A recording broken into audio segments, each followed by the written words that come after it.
नमस्ते। आज हम बात करेंगे parameter used in lung ventilation. जैसे कि पिछली वीडियो में मैंने बताया आपको नॉन इन्वेसिव लंग वेंटिलेशन और इन्वेसिव लंग वेंटिलेशन में क्या-क्या होता है। तो आज हम बात करेंगे वो पैरामीटर्स जो हम लंग वेंटिलेशन में जो बाईपैप, सीपैप या फिर इन्वेसिव वेंटिलेशंस में ईटी ट्यूब डालने के बाद मैकेनिकल वेंटिलेशंस में यूज़ होते हैं। कॉमन टर्म्स हैं, सिंपल लैंग्वेज में आपको समझाते हैं आज। चलिए, तो पहला टर्म आता है टाइडल वॉल्यूम, फिर फ्रीक्वेंसी, फिर आपका FiO2, आईपैप या फिर पीआईपी, ईपैप या पीप, प्रेशर सपोर्ट और अंत में आपका आता है आईई रेशियो। इसके बाद बहुत सारे पैरामीटर्स होते हैं बट ये generally used common commonly used जो पैरामीटर्स हैं जो हम लोग डे टू डे लाइफ में एनेस्थेटिस्ट या नर्सिंग स्टाफ के आसपास जो डिस्कशन रहता है वो समझाने के लिए आपको आज बात करते हैं। तो टाइडल वॉल्यूम देखिए सिंपल सी एक चीज होती है। अगर आप बोलें तो एक अमाउंट ऑफ एयर है जो अंदर सांस लेने में और सांस छोड़ने में, एक बार सांस लेने में और एक बाहर छोड़ने में, वो जो हवा होती है उसको हम टाइडल वॉल्यूम बोलते हैं, अमाउंट ऑफ। तो ये दो या तीन तरीके के होते हैं। तो इंस्पिरेटरी टाइडल वॉल्यूम जिसका हम बोलते हैं, तो इंस्पिरेटरी टाइडल वॉल्यूम वो अमाउंट हो गई जो एक बार सांस लेने पे मशीन देता है, इंस्पिरेटरी टाइडल वॉल्यूम। फिर जो पेशेंट सांस छोड़ता है उसको हम बोलते हैं एक्सपीरेटरी टाइडल वॉल्यूम।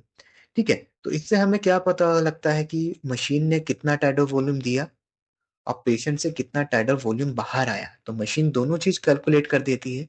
अगर उसमें कोई डिफरेंस होता है तो उससे हमें बहुत अच्छी चीज पता लगती है, वो पता लगती है एयर लीक। तो उससे हम पता लग सकते हैं कि कहीं सिस्टम में कोई लीक तो नहीं है। वो चाहे सर्किट में हो सकता है, ईटी ट्यूब में हो सकता है, या फिर कभी कफ इन्फ्लेट करना भूल जाते हैं या कम इन्फ्लेट होता है तो उस टाइम पे जो लीक होता है उससे हम कल कैलकुलेट इन चीजों से कैलकुलेट कर लेते हैं। ठीक है, तो नॉर्मल टाइडल वॉल्यूम हमें कितना रखना होता है, वो है 4 to 8 ml पर केजी। ठीक है, आप 4 ml से कम नहीं लेके जाएंगे, अडल्ट की बात कर रहा हूँ। और 8 ml से ज्यादा अगर आप रखेंगे तो पेशेंट को वॉल्यूम ट्रॉमा करने के पूरे पूरे चांसेस हैं। इधर आप देखेंगे तो मैंने फोटो डाली है आपको आपके लिए। तो यहाँ पर मैंने टाइडल वॉल्यूम सेट किया है 430, है ना, जिसको हम इंस्पिरेटेड टाइडल वॉल्यूम आप बोल सकते हैं। और यहाँ पर पेशेंट, ये मैंने एक्चुअली टेस्ट लंग में शो किया है। तो यहाँ पे टाइडल वॉल्यूम जो निकल रहा है वो है 437।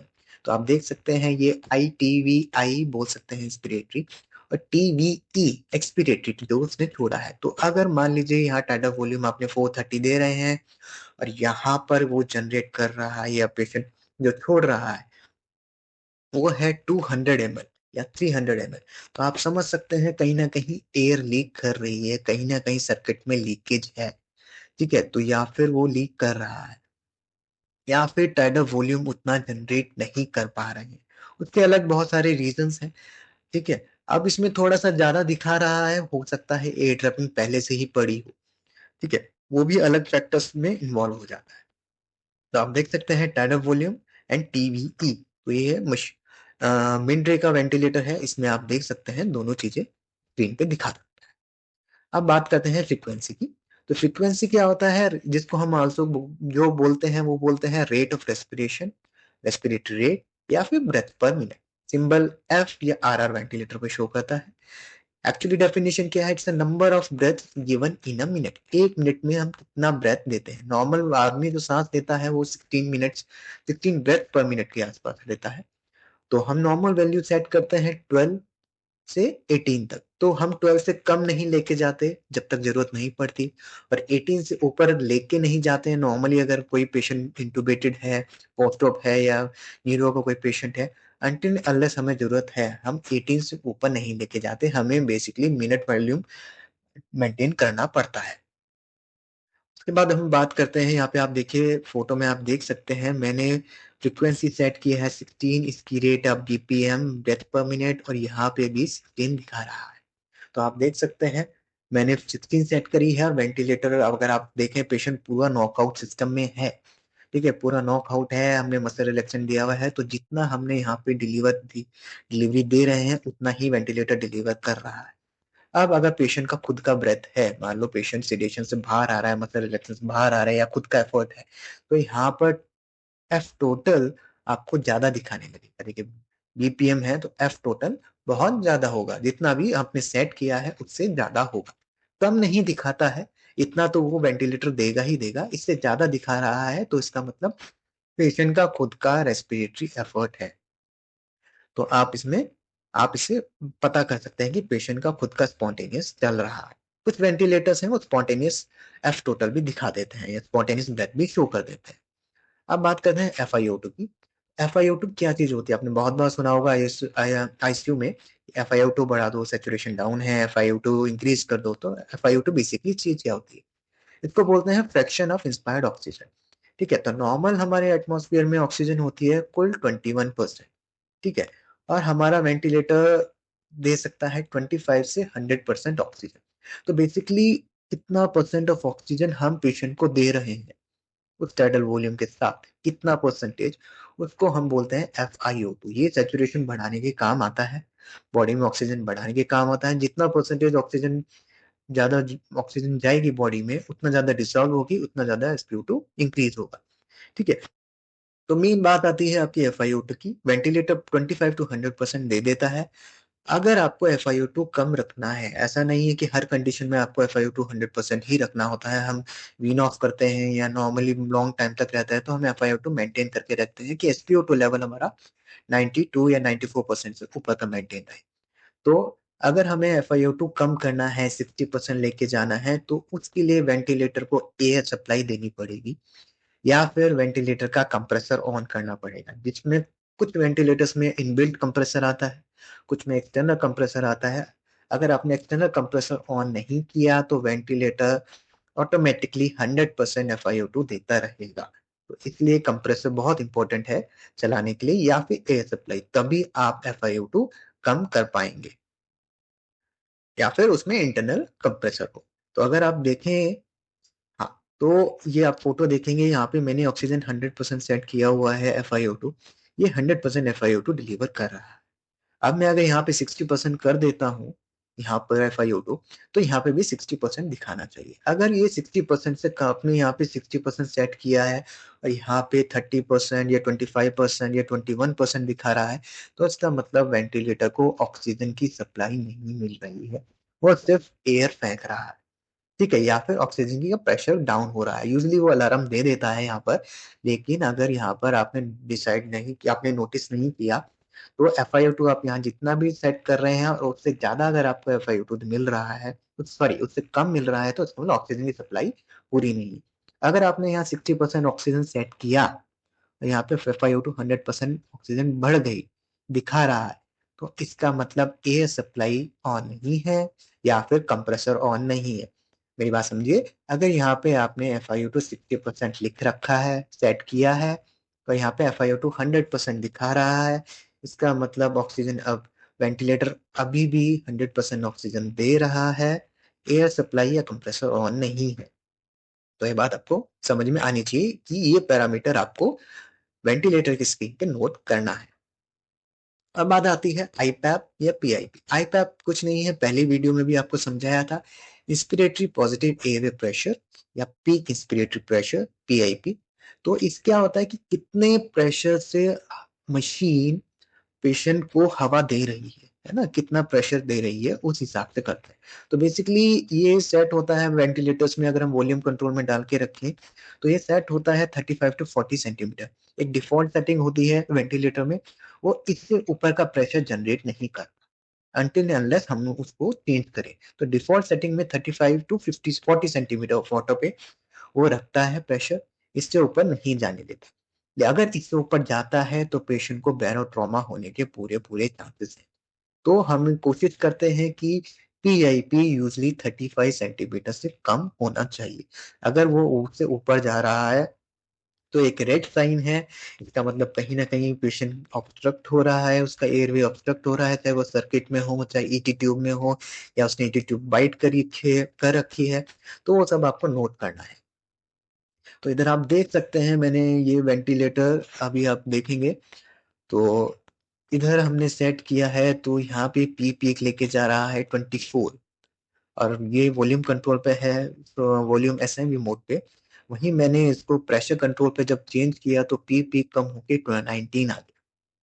ठीक है, तो आप देख सकते हैं पी पीक यहाँ 24 है या 19 है, तो अब 19 वाला इज मच बेटर, क्योंकि जितना पी पीक कम रहेगा उतना ज्यादा अच्छा है कि, और उतना अगर हमारा टाइडल वॉल्यूम अचीव हो रहा है, तो ये हमको बेसिकली 35 से नीचे रखना है।